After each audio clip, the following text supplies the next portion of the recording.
Kabbalah. Una visión holística para comprender la Torá. Curso impartido por el rabino Moshe Shlomo Yerushalmi. Le invitamos a suscribirse a este curso gratuito y a activar la campanita para ser notificados cuando publicamos nuevo contenido. Buenas noches, queridos amigos. Nuevamente estamos, como todos los jueves a esta hora, para nuestro acostumbrado estudio. Y quiero, antes de comenzar formalmente, hacer una invitación a todos aquellos que llegan por primera vez o que ya son asiduos a la clase, pero no se han inscrito, a que lo hagan, porque es importante para nosotros, sobre todo porque queremos que este mensaje de la Torá llegue a más público. Sabemos, tenemos conciencia que lo que estudiamos acá no siempre es abordado por otros distinguidos rabinos o maestros. Por lo tanto, la invitación es a que lo hagan. Si ya llegaron a este canal, háganlo y suscríbanse, y siempre la campanita para que tengan todas las notificaciones. Empezamos nuestro tema de esta noche. Estamos hablando a propósito de Parashat Behar, que literalmente dice en el monte. ¿En qué monte estamos hablando? El monte Sinaí. Y dicen nuestros sabios, Rashi dice, que justamente esto que se llama Behar es para enfatizar que así como se está diciendo esto en el monte Sinaí, toda la Torá tiene su origen allá en el lugar en que Dios habló con Moshe para entregarle la Torá, primero las tablas de la ley y luego la Torá. En este caso vamos a hablar algo muy importante. Aquí se encuentra en el libro de Vayikra todo esto que tiene que ver con lo que a continuación vamos a estudiar, y según el nivel literal, la Torá está hablando de leyes agrícolas y leyes sociales, el año sabático, que en hebreo se llama Shemitah, el año del jubileo, Yobel en hebreo, y la prohibición de cobrar intereses y las leyes de redención de tierras y de siervos. Pero desde el punto de vista del Zohar, vamos a descubrir que estas leyes no son meros códigos que tienen que ver con lo agrario o lo económico, sino básicamente es un mapa espiritual que alude al ciclo de las almas y la estructura de las sefirot, las emanaciones divinas, así como su conexión con los ciclos que hay en la tierra. La Torá ordena que cada séptimo año la tierra debe descansar. Eso se llama Shemitah en hebreo. No se puede sembrar, podar ni cosechar comercialmente nada como se hace en los años anteriores a Shemitah. 6 años de trabajo, como los 6 días de la creación, 6 años como los 6 días de la semana, el séptimo descanso para la tierra. Esto lo extrapolamos no a los días, no a los meses, a los años. Y esto tiene una implicación muy importante. Para el Zohar, el número 7 y el concepto de la tierra están íntimamente ligados a la última de las 10 sefirot, a Malhut, el reino, que también es conocida como su conexión intrínseca con la Shejinah, la presencia divina inmanente en este mundo. El mundo fue creado en una estructura de 7 días. No estamos hablando de 7 días de 24 horas. Estamos hablando de 7 instantes en el mundo de lo eterno, porque allá tuvo su origen toda la creación material, que son correspondientes a las 7 sefirot inferiores, las cuales son, como sabemos, Hesed, Geburah, Tiferet, Netzach, Hod, Yesod y Malhut. Y entonces, durante esos 6 años o días, canalizamos energía a través del trabajo y la transformación del mundo material.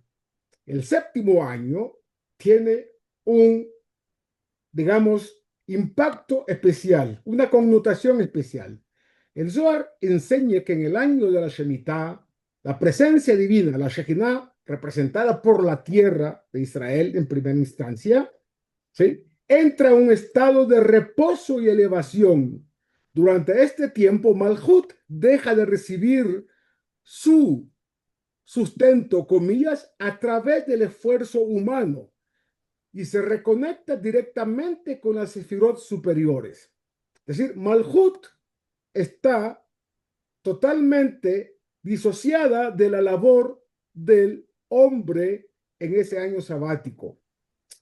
Al soltar el control de la tierra, en principio, el ser humano reconoce que no es el propietario, el creador sí lo es, y por lo tanto, el creador de la realidad material está conectado con esta mitzvah, con este precepto, permitiendo que la Shejinah se, comillas, purifique y se recargue de la luz infinita sin la interferencia del ego humano.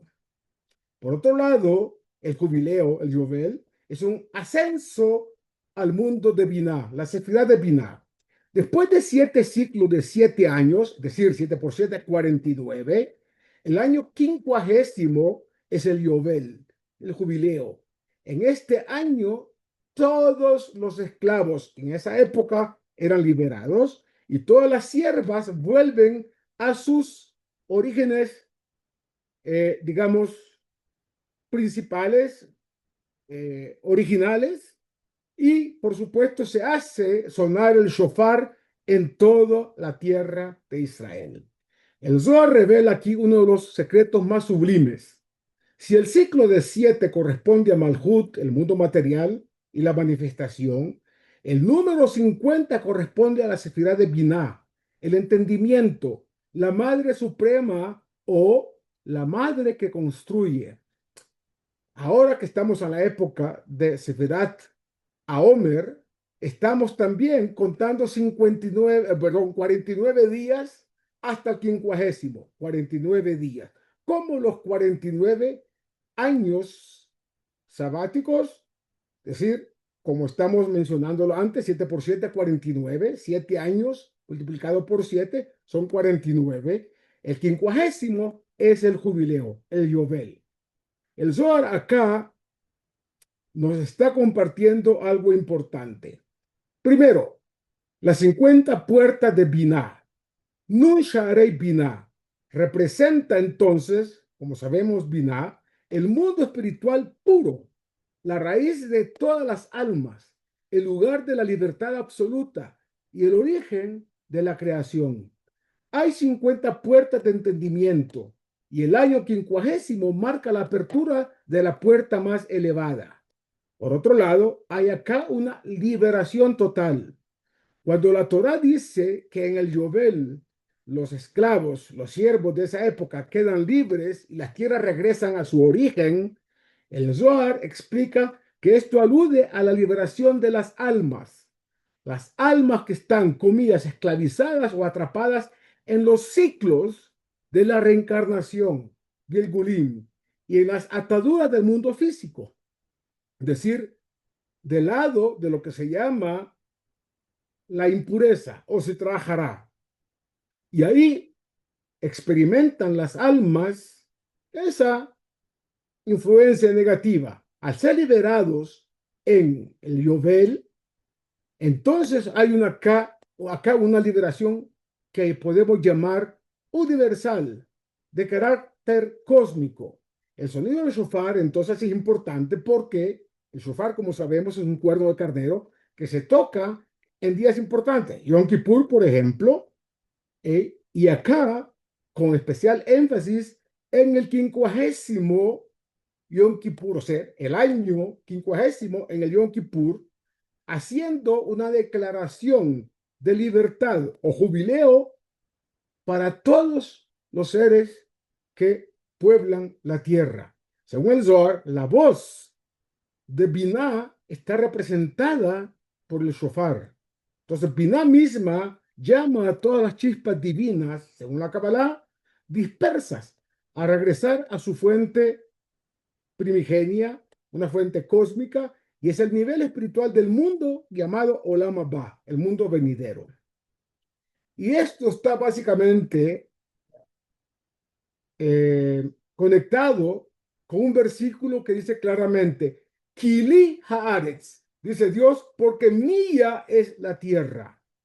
En Behar, la parashá, Dios declara, la tierra no se venderá a perpetuidad, porque la tierra es mía, pues vosotros sois forasteros y residentes. En hebreo se dice Gerim y Toshavim, conmigo.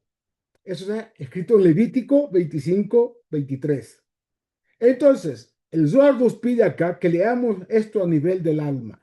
Primero, la tierra, comillas, es el cuerpo físico que ha sido tomado de la tierra. ¿Ok? Hay una conexión directa. Entonces, el Creador nos está recordando que el cuerpo humano y el mundo material no nos pertenecen, mucho menos a perpetuidad. Por otro lado, somos, comillas, forasteros y residentes. Es decir, a nivel espiritual, el alma es un visitante temporal en este mundo físico. Viene a cumplir una misión, a rectificar, tikkun, pero su verdadero hogar no es de plano material, no lo es, no es de plano material. Creer que somos dueños absolutos de nuestra materialidad es la raíz del sufrimiento y del exilio espiritual. La Torá nos invita a vivir, óigase bien, en el mundo físico, usarlo y elevarlo, sin abusar de él y sin apegarnos a él como si fuera nuestra propiedad eterna. Por lo tanto, hay un punto importante acá que hay que entender. El secreto de la Geulá, de la redención. La parashá detalla las leyes de si un hermano empobrece y debe vender su tierra o venderse a sí mismo. No es la persona a la que se vende, sino su fuerza laboral. Y se llama comillas esclavo porque no tenía la posibilidad de decidir con quién voy a ir a trabajar. Entonces se le llama comillas siervo. No es el concepto de esclavo que se conocen en las culturas que conocemos y que sabemos que habla de la propiedad del ser humano. Acá el esclavo no es propiedad de nadie. Es un ser que no tiene la libertad de decidir para quién va a trabajar. Una vez que él vendió su fuerza laboral a una persona, no puede decidir después, bueno, me voy a trabajar a otro lado. No, hasta que termine su periodo, que son normalmente 6 años, y el séptimo año tiene que salir libre como era antes, que puede vender su fuerza laboral o trabajar para quien él quiera. Por lo tanto, señores, acá es muy claro que venderse a sí mismo como siervo, ¿sí? Implica que debe de ser redimido en algún momento. ¿De qué manera? Su pariente más cercano tiene el deber, comillas, de redimirlo. Ligol Oto. El Zohar Kadosh expone que esta es la dinámica entre Dios y el hombre, entre las almas de los justos, los tzadikim, y el resto del mundo. El hermano que se empobrece, comillas, es el alma que desciende a este mundo material y comillas se empobrece espiritualmente al caer en un lugar donde la transgresión, el pecado, es pan de cada día, perdiendo su herencia, que es su luz espiritual. El Goel, llamado Redentor, así en hebreo, representa la sefirá de Tiferet, la fuerza de la misericordia equilibrada, y a Dios mismo, quien nunca abandona al alma. También alude, óigase bien, a que todas las almas de Israel están entrelazadas. Si un alma cae espiritualmente, las demás almas del pueblo judío tienen la responsabilidad de ayudar a redimirla a través de la plegaria, el estudio de la Torá, el amor al prójimo. 3 fundamentos muy claros. Entonces, concluyendo esta parte, lo que la Parashá Behar nos enseña a través de los ojos del Zohar es una profunda lección sobre el desapego y el origen. Las leyes de dejar descansar la tierra llamada Shemitah y liberar a los esclavos en el Yovel son meditaciones activas. Nos enseñan a soltar nuestras ansiedades de control material. Nos recuerdan que este plano físico llamado Malhut es solo un reflejo y que en última instancia todo anhela regresar a su estado de libertad pura en la mente divina, es decir, en el mundo de Binah. Por lo tanto, estamos nosotros tratando de concientizar de que si somos residentes temporales en este hermoso mundo material, es únicamente porque realmente tiene una función para el desarrollo de nuestra alma, pero que nuestra verdadera herencia es la luz eterna del Creador. Por otro lado,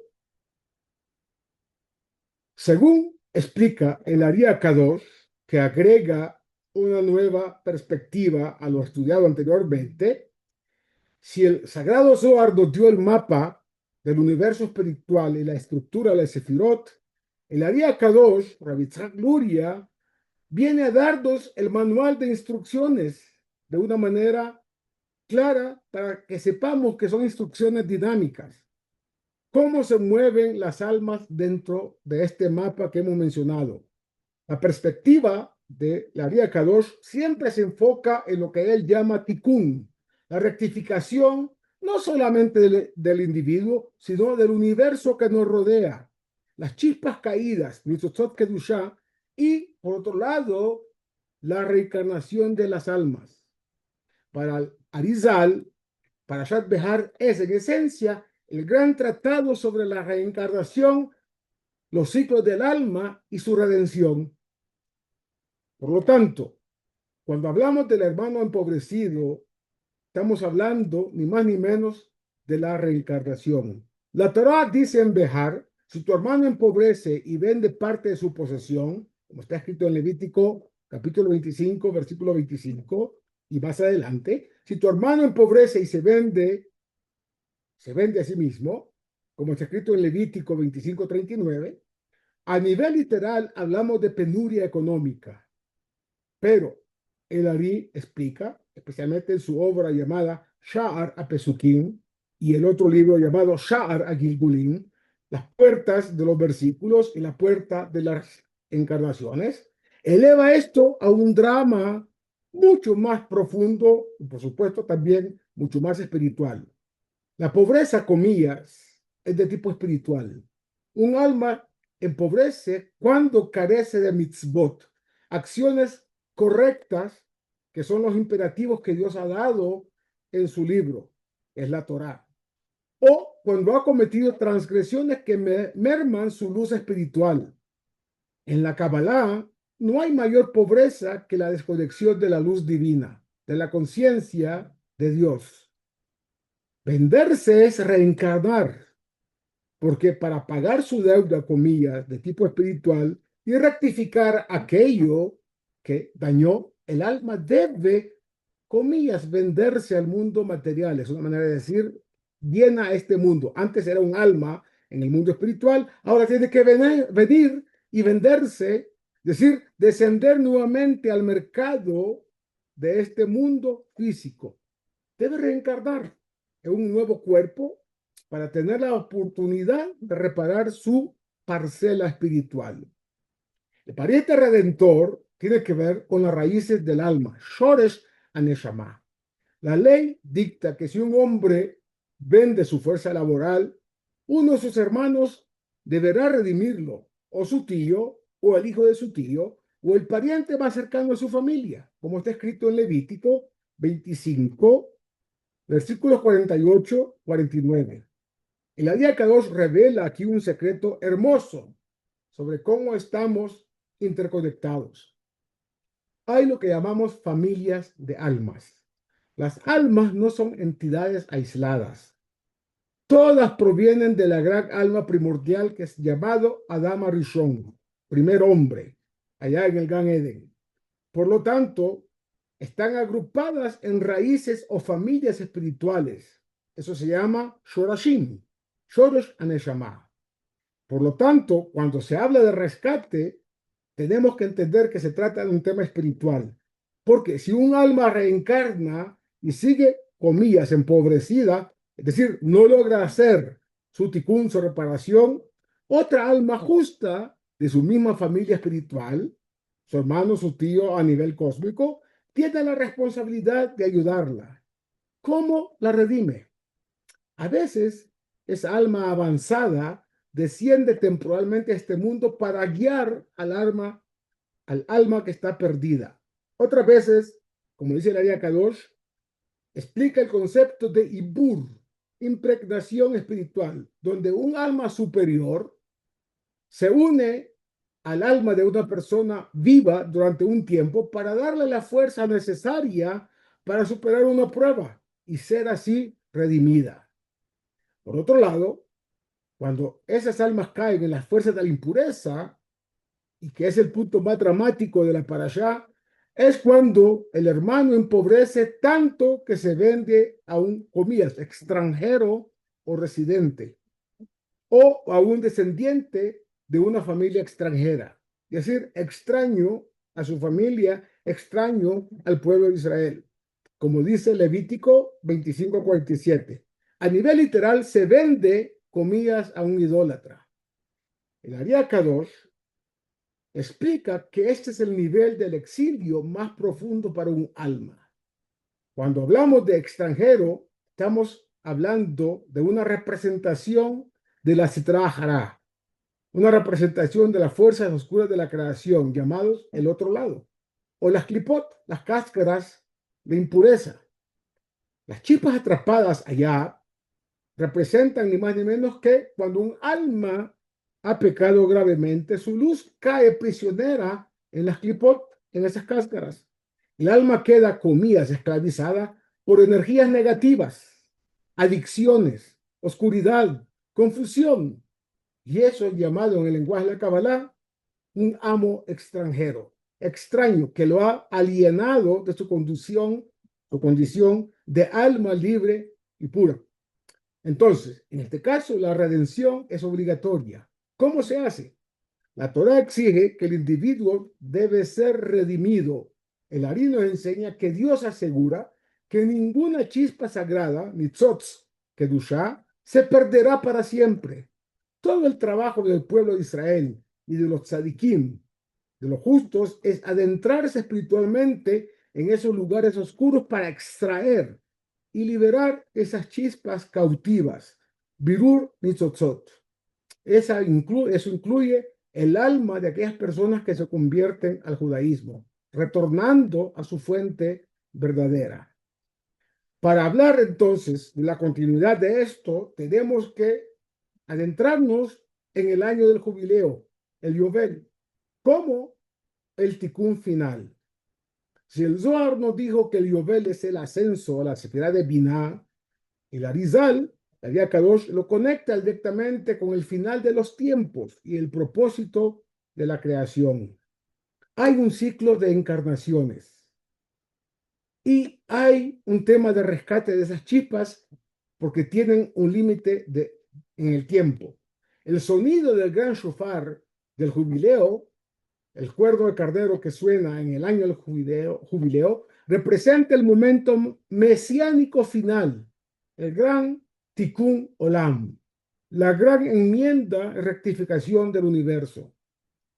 En ese gran jubileo de connotaciones cósmicas, todas las chispas que cayeron desde el pecado original, la ruptura de las vasijas, Sevirat Akelim, etc., serán finalmente elevadas. Las almas terminarán su ciclo de reencarnación y la muerte y el sufrimiento serán tragados para siempre. Es decir, de alguna manera serán absorbidos, volviendo todo a su estado de perfección y unidad total en la creación.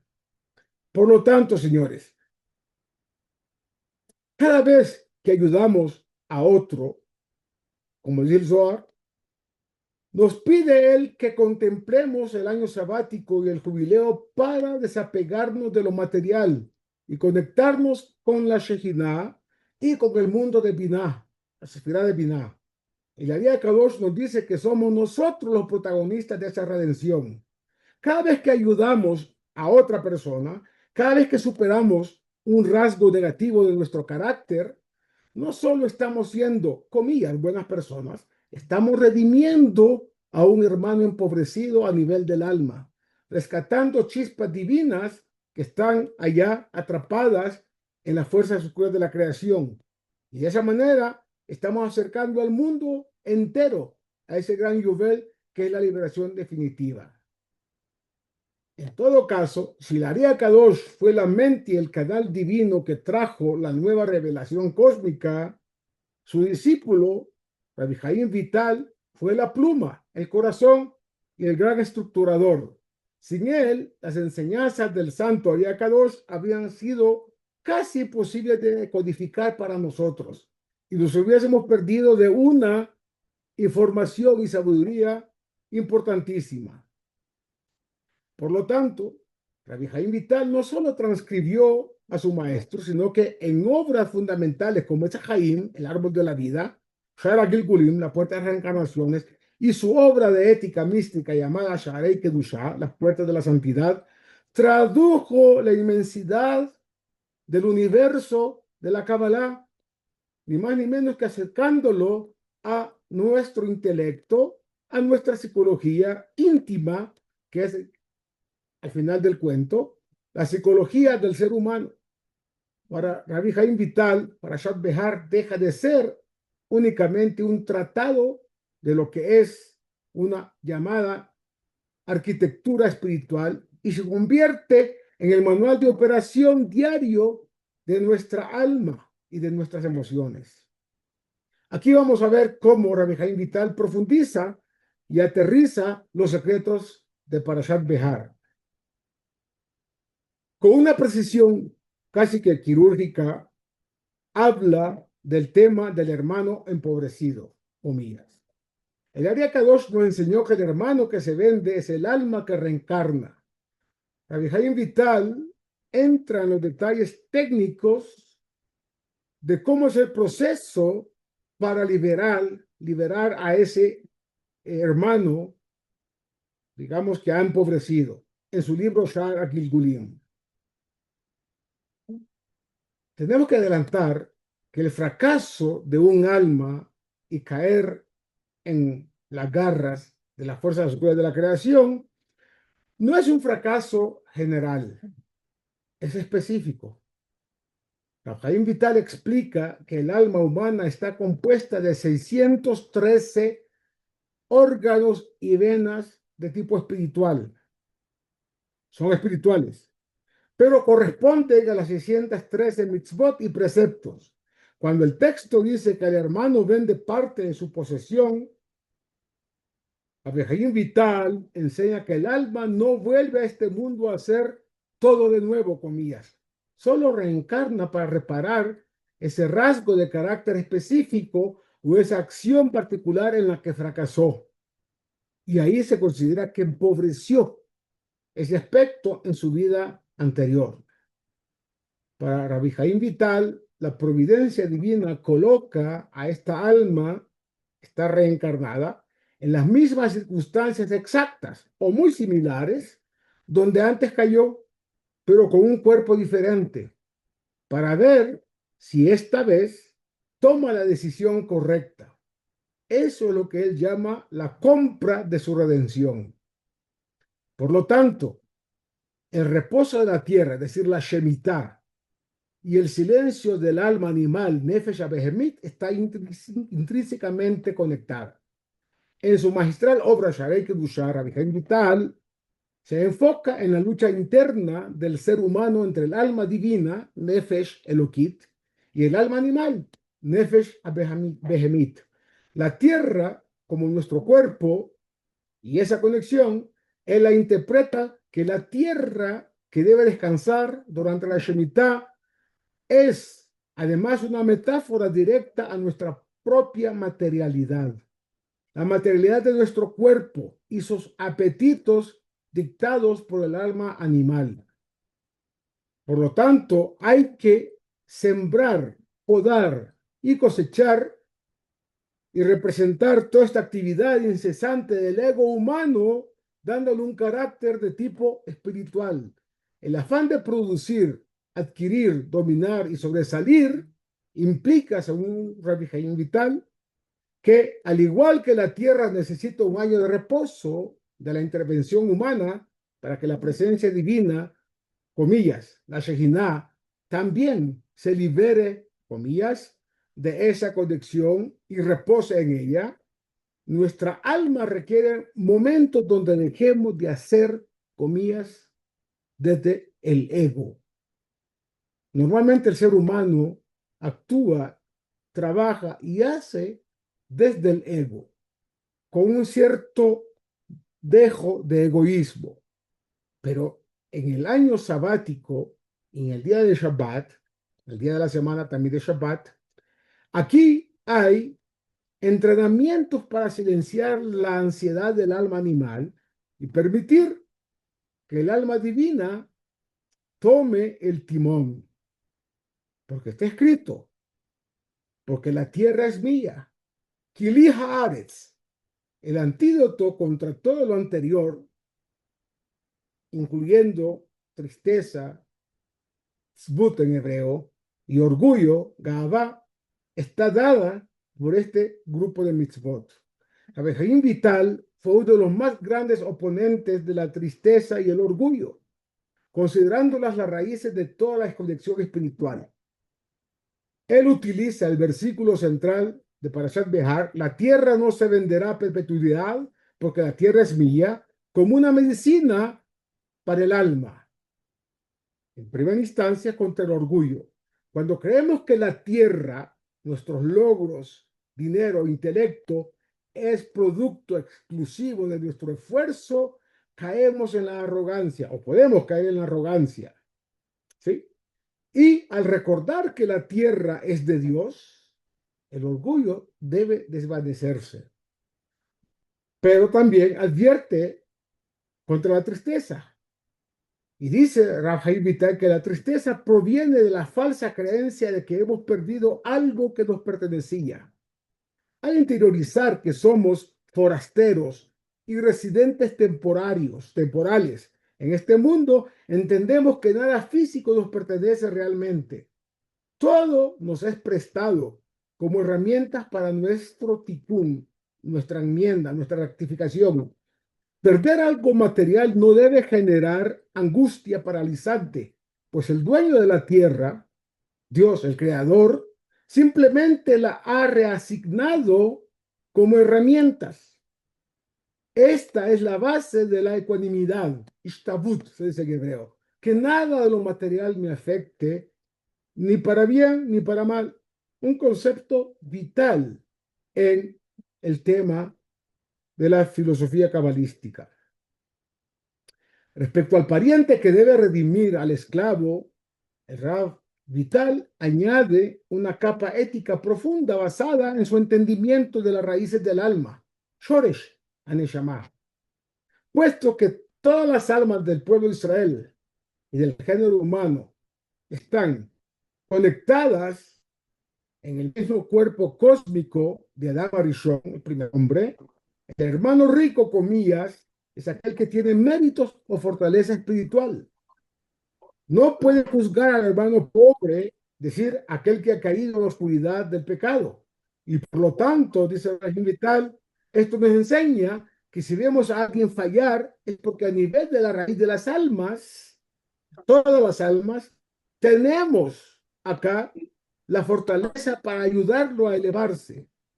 Si lo juzgas con arrogancia en lugar de redimirlo con amor, atraemos un juicio severo sobre nosotros mismos, porque estamos juzgando a una parte de nuestra propia alma. Es decir, todos somos una alma enorme interconectada.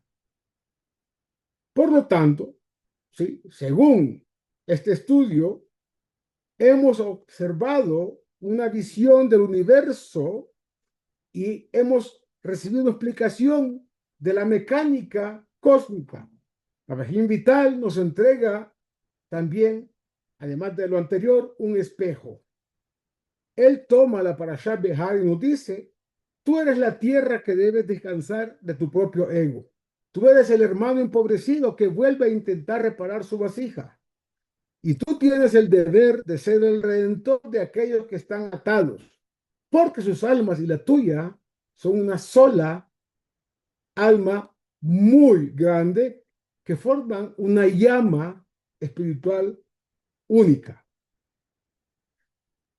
Ahora veamos un aporte importante de Rabí Menahem Recanati sobre esto que hemos estudiado anteriormente, y él alude en su perspectiva de Ta'amei HaMitzvot, las razones místicas de los mandamientos, para poder ilustrarnos de una manera que complementa el estudio anterior.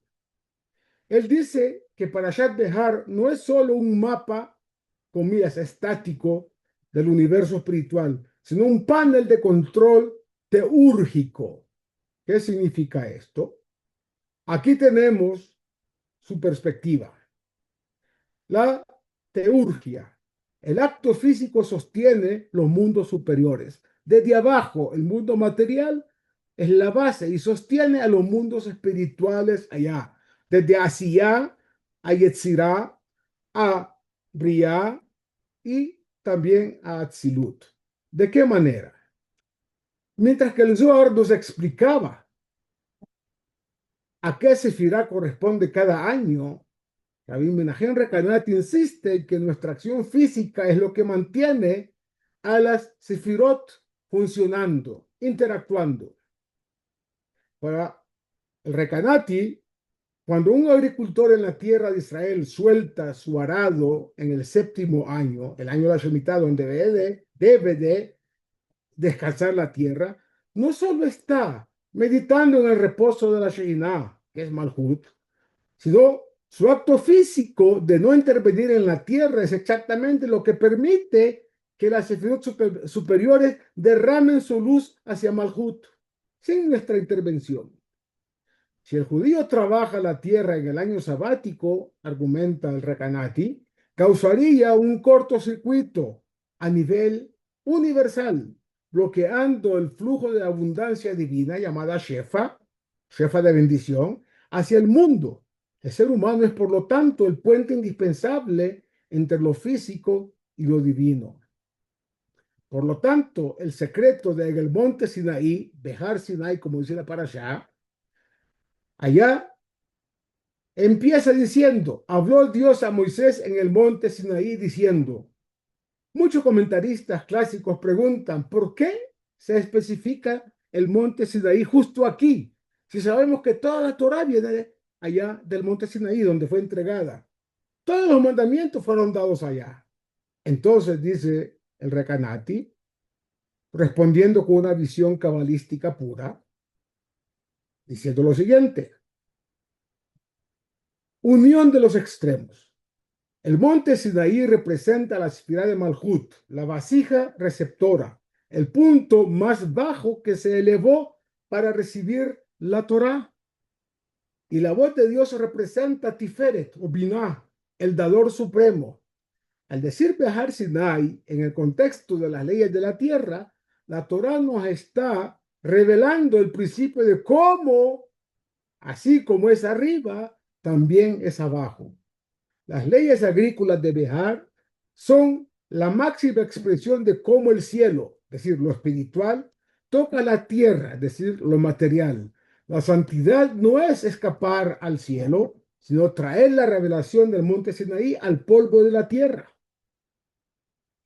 A la economía, a la agricultura y a todas las actividades materiales que tienen que ver con la economía. Por lo tanto, la tierra de Israel es en realidad como la huella terrenal de la presencia de la Shejinah. Cuando la Torá dice la tierra es mía, Menahem Recanati lo interpreta con una literalidad mística asombrosa. Habla de la tierra superior y la tierra inferior. Nos enseña que existe una tierra de Israel superior. Eres Israel Haelioná, que es la propia Shekhinah en los mundos espirituales. La extensión de tierra física en el Medio Oriente es la proyección tridimensional exacta de esa energía divina que está en el mundo de lo divino. Por lo tanto, las leyes de Shemitah y Yobel solo aplican en la tierra de Israel física, porque es el único lugar geográfico que está sincronizado y sintonizado en la misma frecuencia que el corazón del cosmos. Vender la tierra de Israel a perpetuidad es, místicamente hablando, un intento absurdo de amputar un pedazo, comillas, de la presencia divina en el mundo material. Por lo tanto, el secreto de la Shemitot, el secreto de los años sabáticos, es el secreto de los ciclos cósmicos interrelacionados con los ciclos del alma que viene a este mundo. El Recanati es fundamental para popularizar y explicar la doctrina de los grandes ciclos cósmicos basándose en antiguas tradiciones cabalísticas. Él explica que el ciclo de 7 años de la Tierra es un microcosmos de un ciclo inmenso de 7.000 años de la historia humana. Cada milenio está gobernado por una de las 7 sefirot inferiores, Hesed, Geburat, Tiferet, etc., así como los días de la semana y como los días, comillas, de los años sabáticos están interconectados. El año del jubileo, el Yobel, que ocurre después de 49 años, representa el gran salto cuántico hacia la eternidad, es decir, el año 50.000, metafóricamente hablando, donde todo el universo físico y temporal es reabsorbido en la luz divina de Binah. Al guardar el Yobel, el jubileo en la tierra, estamos ensayando y activando el destino final del universo entero. Por lo tanto, aquí vamos a ver que hay una visión holística completa en esta parashá. El Zohar nos dio el mapa, primero. El cosmos está estructurado en ciclos sagrados, Malhut y Binah.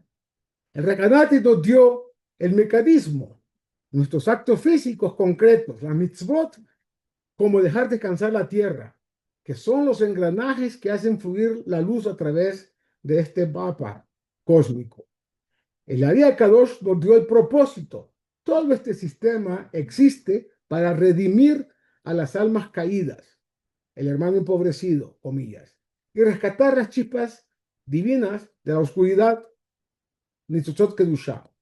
Rabbi Jaim Vital nos dio el espejo interno, que implica que esta redención ocurre todos los días dentro de nuestra propia mente y corazón.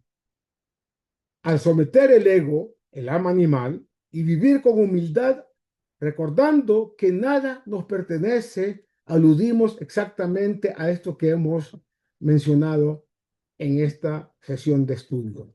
Parashat Behar, vista de manera holística, es la declaración de que no hay separación real entre la economía, la agricultura, la justicia social, la psicología interna y los misterios más insondables de Dios. Todo es una sola unidad latiendo al unísono. El Ramban nos va a agregar, Nachmanides nos va a agregar un paradigma importante, la totalidad de la Torá. El Ramban aborda la famosa pregunta clásica que abre nuestra parashá. Como dijimos, ¿qué tiene que ver Shemitah con el monte Sinaí? Si sabemos que todas las mitzvot se dieron en el monte Sinaí, ¿por qué la Torá especifica este lugar justo al hablar del año sabático? Aquí dice Nachmanides, del Ramban, un detalle importante, hablando de la matriz de los detalles. Él explica que la Shemitah se usa aquí como el modelo a seguir de toda la Torá. Así como, oígase bien, las leyes del año sabático fueron dadas en el monte Sinaí con sus reglas generales, que se llama Klalot, Klalim, sus detalles particulares, Pratot o Pratim, y sus minucias más finas, Dikdukim, ocurre en cada una con absolutamente todos los mandamientos, todos los preceptos de la Torá. Y esta no es solo una lección técnica, es una declaración de que nada en la Torá es producto de la evolución social o agrícola. Hasta el más mínimo detalle de cómo tratar a un siervo, a un trabajador o a cualquier persona, o cómo calcular el precio de una tierra rescatada, tiene su origen directo en la revelación divina en el monte Sinaí. Por lo tanto, Aquí es donde el Rambán abre la puerta a la mística profunda. Él es la fuente clásica principal que ancla el concepto cabalístico de los ciclos cósmicos directamente con el texto de la Torá. Dice que los 7 días, los 7 milenios, enseñándonos que están interconectados y que los 6 años de trabajo y el séptimo año de reposo son una réplica exacta de los 6 días de la creación. Y por supuesto del día de Shabbat. 6 días de acción y el Shabbat, que es la no creación. No es el descanso en el sentido como lo conocemos, sino no ejecutar nada que tenga connotaciones creadoras, creativas o transformadoras. Por lo tanto, señores, importante entender acá lo siguiente. Los 6 años, porque vamos más allá de todo esto, es un mapa cronológico del universo. Los 6 años representan los 6.000 años de la historia reciente de la humanidad. 6.000 años de la historia reciente, llenos de esfuerzo, labor, construcción y también conflicto. El séptimo milenio es el año de la Shemitah que representa el séptimo milenio. Es una era, podemos llamarla, de reposo global, paz y elevación espiritual, o Yemot HaMashiach, los días del Mesías, donde la presencia divina será aún más palpable. El Yovel es una conexión con la eternidad. Si la Shemitah es el final de la historia tal como lo conocemos, el Yovel, el año 50, es Olam Haba, el mundo venidero. Es el momento en que el universo entero se eleva a la sefirá de Bidah, que es la que representa la puerta 50 del entendimiento. Nun Sharei Binah, donde el tiempo y el espacio físico se disuelven en luz infinita. El tiempo no es el tiempo de lo que conocemos acá, que es un tiempo constructo. Tampoco el espacio es el espacio físico que conocemos nosotros acá en este mundo material. Las almas y los mundos regresan absolutamente a su creador. Mientras que filósofos intentaron darle razones racionales o sociológicas a la Shemitah, como que la tierra necesita descansar para ser más fértil, etcétera, etcétera, el Rambam rechaza esto categóricamente, pues para él Behar es la prueba empírica de que Dios está por encima de la naturaleza. ¿De qué manera? La Torah promete que si el pueblo guarda la Shemitah, Dios enviará una bendición en el 6º año que producirá cosecha suficiente para 3 años. Para el 6º, para el 7º, que es de la Shemitah, y para el 8º, comillas, que es el primero del siguiente ciclo. Va a haber, sin esfuerzo, suficiente para todos en esos 3 años. Por lo tanto, el milagro manifiesto, según el Rambam, argumenta que ninguna ley humana, ningún líder político, ningún legislador, ninguno se atrevería a escribir una promesa así en un código civil, si no es que obedece a la verdad absoluta del Creador.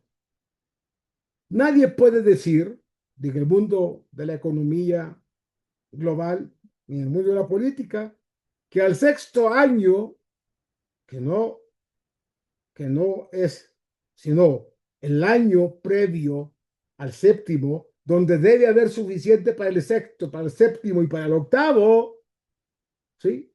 Nadie se atrevería a asegurar de manera contundente esta cosecha triple. Y la religión entera, comillas, colapsaría por hambruna. Entonces, Nachmanides intenta enfatizar que al cumplir la Shemitah es un acto radical de bitajón, confianza absoluta en el Creador. Exige que toda una nación simultáneamente abandone su seguridad económica básica apoyándose únicamente en una promesa sobrenatural. Pero ese es el triunfo del espíritu sobre la ilusión de la seguridad material. Por lo tanto, aquí vemos que finalmente el Rambán toca una puerta muy sensible, el exilio como un pago de deudas de la tierra, pago de deudas entre comillas. Aquí hay una cuerda muy sensible y severa que conecta con nuestra realidad histórica. Al final del libro de Levítico, en la sección de las reprensiones, es decir, las amonestaciones de Dios, llamadas por algunos maldiciones, la Torá advierte que si Israel peca y no guarda los años sabáticos, será exiliado. Y entonces la tierra gozará de su día de reposo, por los cuales se va a compensar aquellos años en que la gente, el pueblo allá, no cumplió con las leyes del año sabático. Rambán lo lee con una precisión estremecedora. Dice, la tierra de Israel, siendo el palacio del rey, exige santidad. Si sus habitantes no le otorgan sus descansos sabáticos, la tierra acumula esa, comillas, deuda y de exilio vendrá, según dice Nachmanides, no solo como un castigo aleatorio, sino con el mecanismo de cobro exacto. La tierra, comillas, escupe a sus habitantes, los vomita para poder recuperar los descansos sabáticos, comillas, que no tuvo porque el pueblo no lo permitió. Y los jubileos que le fueron robados, purificándose de la contaminación del materialismo desmedido del ser humano. Para concluir, tenemos todavía unos minutos. El Maharal nos va a agregar algo a todo esto que hemos estudiado y vamos a ver después otras dos opiniones que son importantes. Voy a tomarlo con más dinámica para que logremos concluir. Entonces, acá el Maharal nos va a hablar de un secreto conectado con los días 6 y 7, que él llama el centro divino. El Maharal es famoso por su análisis de los números en la Torá. Para él, los números no son cantidades, sino conceptos o formas de existencia. Por ejemplo, en el caso del número 6, aludiendo al mundo físico, el espacio tridimensional tiene exactamente 6 direcciones. ¿Cuáles son? Arriba, abajo, norte, sur, este y oeste. El número 6 representa la expansión material, la dispersión, el trabajo físico en la naturaleza. Y por eso 6 días son de trabajo. Pero el séptimo hay que descansar. Shabbat. 7 con respecto a los años, 6 años son de trabajo. El séptimo año es para que descanse la tierra. Por eso trabajamos la tierra durante 6 años, pero el séptimo la dejamos reposar. Por lo tanto, dice el Maharal, el número 7 es el centro espiritual. Como dijimos, un cubo tridimensional tiene 6 caras, pero tiene un centro invisible que lo sostiene y unifica en todas las direcciones. Ese es el número 7. Por eso la estrella de David tiene 6 puntas, pero tiene el centro. El centro aglutina las 6 puntas y las 6 puntas convergen hacia el centro. Por eso se llama Magén, escudo de David. No estrella de David, escudo de David. En otras palabras, de acuerdo a la Kabbalah, el escudo de Malhut. Por lo tanto, el Maharal enseña que si solo trabajamos la tierra sin pausa, creeríamos que el mundo es puramente físico, un cascarón vacío de 6 lados, sin su aspecto espiritual. Al hacer una pausa obligatoria en el séptimo año, revelamos el punto central. La Shemitah no es solo un descanso agrario, Es el momento en que toda la expansión física de la agricultura y de la economía en general se detiene para reconocer su punto de origen divino. Es el número 7. Por lo tanto, el límite de la naturaleza, aludiendo al número 49, está conectado con el salto a la trascendencia, que es la puerta quincuagésima, el año del jubileo. Si el número 7 es la máxima expresión espiritual dentro del mundo físico, veremos entonces qué pasa con el jubileo, el Yobel. El Maharal lo explica con una precisión matemática deslumbrante. El mundo físico puede elevarse a sí mismo hasta su máxima capacidad, que es el 7, multiplicado por 7, 49. El 49 representa el nivel más alto de refinamiento. Por eso son 49 días de Sefirata Omer. Y por eso en cada ciclo de 7, que son Sheva Shabbatot, 7 semanas, 7 sábados, alude desde Gesed, la primera Sefirá, hasta Malhut, que es la séptima. Entonces, 7 por 7, 49. ¿De qué manera eso funciona? Aquí vamos a ver que hay una representación al nivel más alto del refinamiento que el ser humano y la naturaleza pueden alcanzar por sus propios medios dentro de la estructura de este mundo material físico. El jubileo representa el quincuagésimo. Está completamente fuera del sistema. El Maharal explica que el número 50 representa aquello que es absolutamente trascendental. La mala minjateva, por encima de la naturaleza. Por eso, en el año quincuagésimo, se rompen todas las estructuras físicas y sociales. Los campos dejan de pertenecer a quienes los compraron. Las deudas se cancelan y los esclavos, comillas, recuperan su libertad. El mundo físico, el número 49, se rinde ante la libertad absoluta del reino trascendente, el número 50. Por eso, después de los 49 días de la cuenta del Homer, el quincuagésimo no lo contamos, pero el quincuagésimo es el día de Shavuot, donde se entregó la Torá, lo que libera espiritualmente al judío que salió de Egipto y al judío contemporáneo que lo libera de las partes y las cosas que son meramente materiales, de la libertad física a la libertad del alma. ¿Ok? Entonces estamos hablando del reino trascendente. Por lo tanto, hay acá una Hazarat Adavar, le Shorashó, un regreso a la fuente. Una de las premisas fundamentales de toda la filosofía del Maharal es que todo en el universo anhela volver a su raíz o estado original. La Torá decreta en Behar que las tierras vendidas vuelven a sus dueños originales en el jubileo. Y por eso, realmente, de acuerdo a la Torá, la tierra misma no se vende. Se venden las cosechas que están allá, literalmente, ¿sí? Relativas a cada año que se siembra. No se vende la tierra, sino las cosechas que va a tener en su momento como usufructo de esa tierra que no le pertenece a perpetuidad, sino que es usufructuante nada más. Por lo tanto, cuando un ser humano compra una tierra, no es para siempre.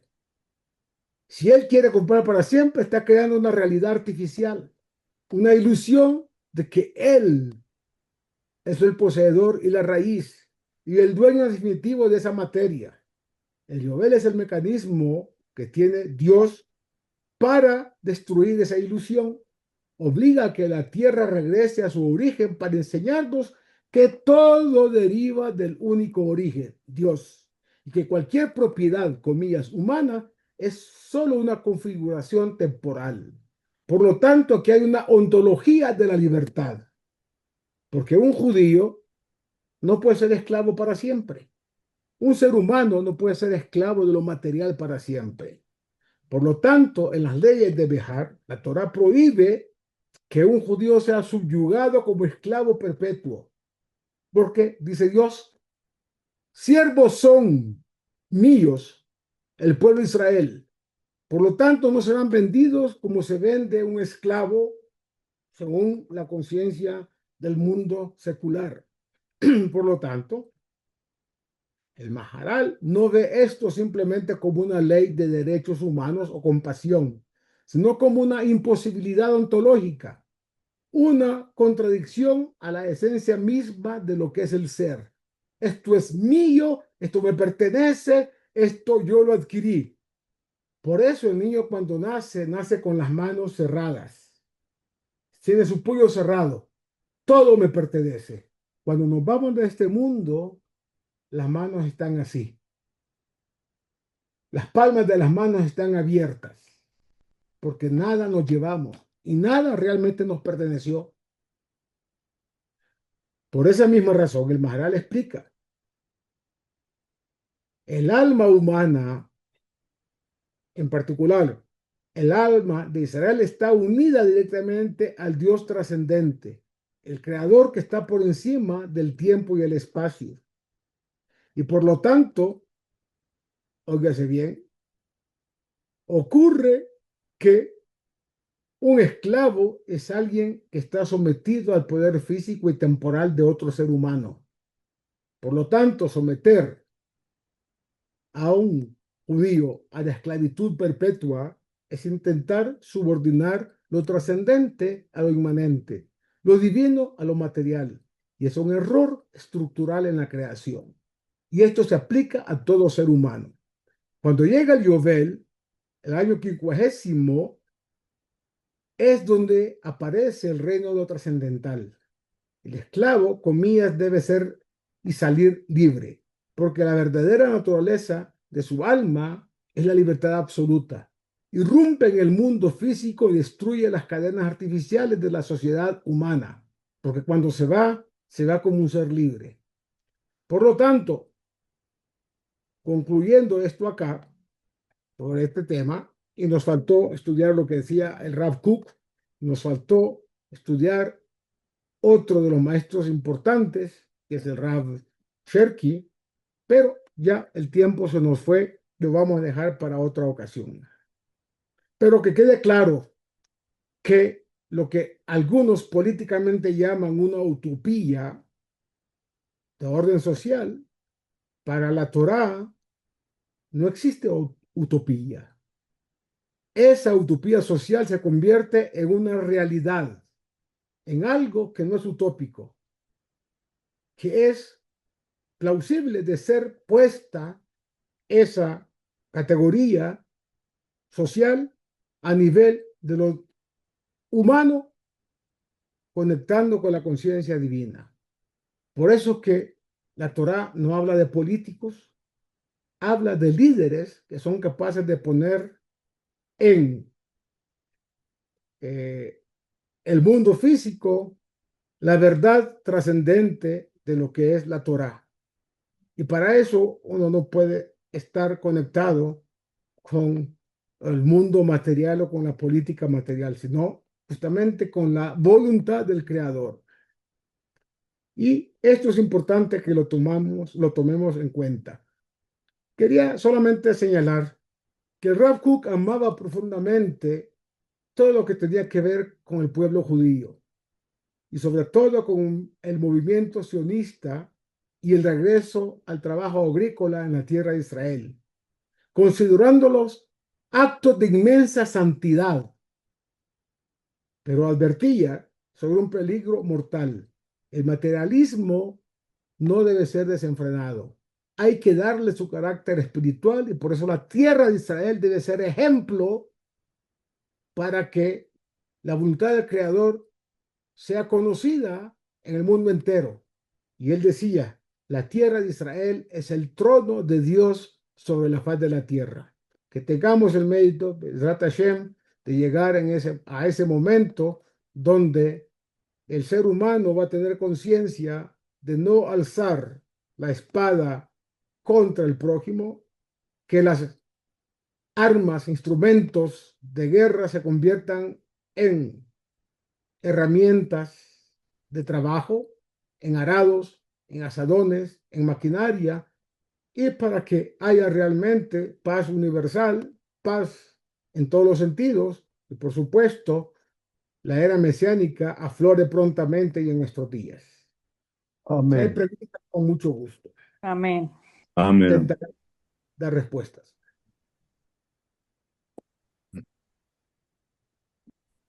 Qué bueno que todo quedó claro, que no hay acá No, preguntas dudas. si hay.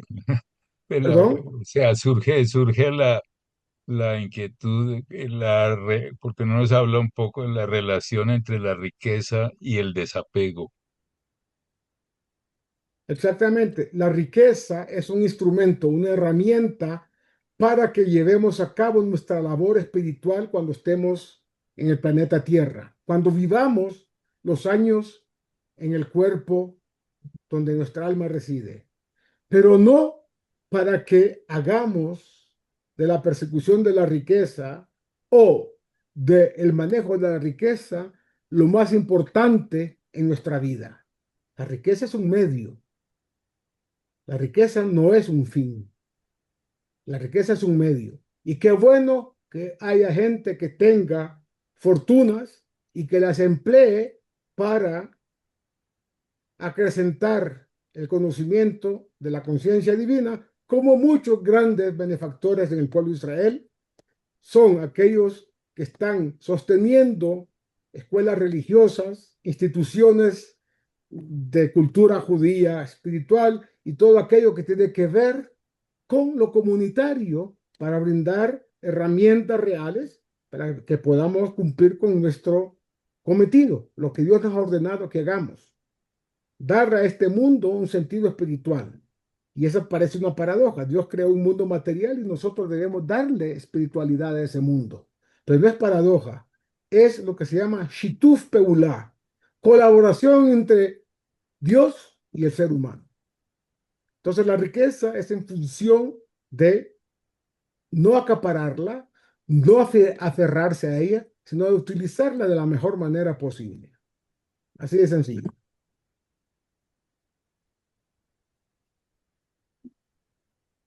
Nos dejó sin hablar. Bueno, es que esa es la realidad. Así es. Es la realidad de lo divino. El hombre tergiversa los caminos. Aquí se puso al hombre para que cumpla una misión, pero la misión no está en cumplir lo que su ego quiere, sino en cumplir lo que la voluntad divina quiere. Bueno, lo que hacen muchos es desconocer que hay Dios. Soy ateo, yo no tengo nada que ver con eso, a mí no me involucro en esa cosa.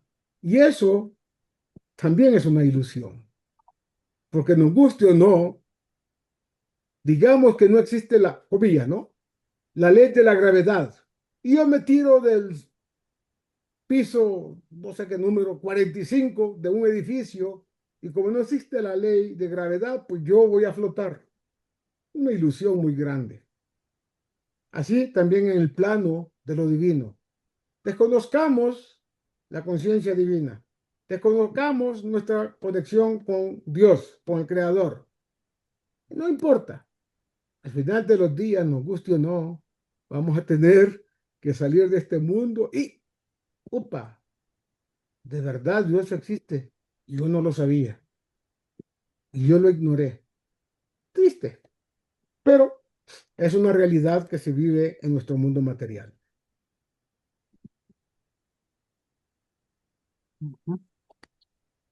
Si no hay preguntas, señores, ha sido un placer. Raf, yo tengo una pregunta, pero es de otro tema. No importa, Rosita, siempre tú estás en temas un poco adelantados al nuestro. Un placer. Hágame el favor, hágame el favor. No, Raf, es que estaba oyendo a una niña religiosa hablar del corte de las uñas y me Ok. llamó la atención porque yo nunca había oído eso. ¿Cómo Pero es ese explícate. tema del corte de las uñas, Raf? Dime a qué se refiere. Hay muchas cosas con el tema de las uñas. ¿Qué Que significa uno, el corte de las uñas con respecto a qué? ¿En relación a qué tiempo? ¿En relación a qué momento? ¿En relación a qué lugar? que no se cortan las uñas de noche, por ejemplo, que no se cortan las uñas seguidas una de la otra, que no se tiran las uñas al piso, sino que se guardan en un papel y se debe tirar en el excusado. Es verdad, Todo eso. de acuerdo a la Kabbalah, las uñas es el lugar que prefieren todas las fuerzas oscuras de la creación para alimentarse de la buena acción que un ser humano está haciendo. Esas fuerzas oscuras están alimentándose literalmente de lo que está depositado en las uñas, así las uñas estén limpias. Por lo tanto, para neutralizar eso, hay un protocolo donde por la noche no se debería de hacer, a menos que a la señora le toque ir a la mikve y entonces las uñas estén sucias y sabemos que la suciedad impide que todo el agua llegue a todas las partes del cuerpo para que esté sumergido en lo que es la conexión con la matriz de Binah. La mikve alude a la matriz universal de donde las almas provienen. Entonces, cuando entra la mujer en el momento que tienen que entrar a la mikve, o los hombres en su momento cuando tienen que entrar por algún tema, aunque para un hombre no es una obligación de la Torá, para la mujer sí, después del periodo menstrual, está entrando a esas aguas en posición fetal. Le guste o no le guste a la señora que va a entrar allá, si está parada, no se sumergió todo el cuerpo en las aguas de la mikve, que aluden a las aguas conectadas con la matriz o la fuente del mundo de Binah. Y Binah tiene que ver con construcción. Y construcción significa el acto de procrear una nueva alma. Hombre y mujer en pareja, en matrimonio, están conectándose para que un alma, si la voluntad de Dios es esa, llega a este mundo. Y el tercer socio de esa conexión es Dios. Por lo tanto, es una matriz o un útero universal donde está entrando la mujer. Debe estar absolutamente despojada de cualquier cosa que impida que el agua de la mikve entre en contacto directo con el cuerpo de la señora, incluyendo las uñas. Entonces, en la noche sí la puede cortarse las uñas cuando la ve la rabanito o la persona que va a acompañar a la señora a la mikve, que hay lo que se llama un impedimento para que el agua tenga contacto directo con todo el cuerpo de la persona. ¿Ok? Ok. Hace una especie de bloqueo porque el agua no entra a toda la superficie del cuerpo.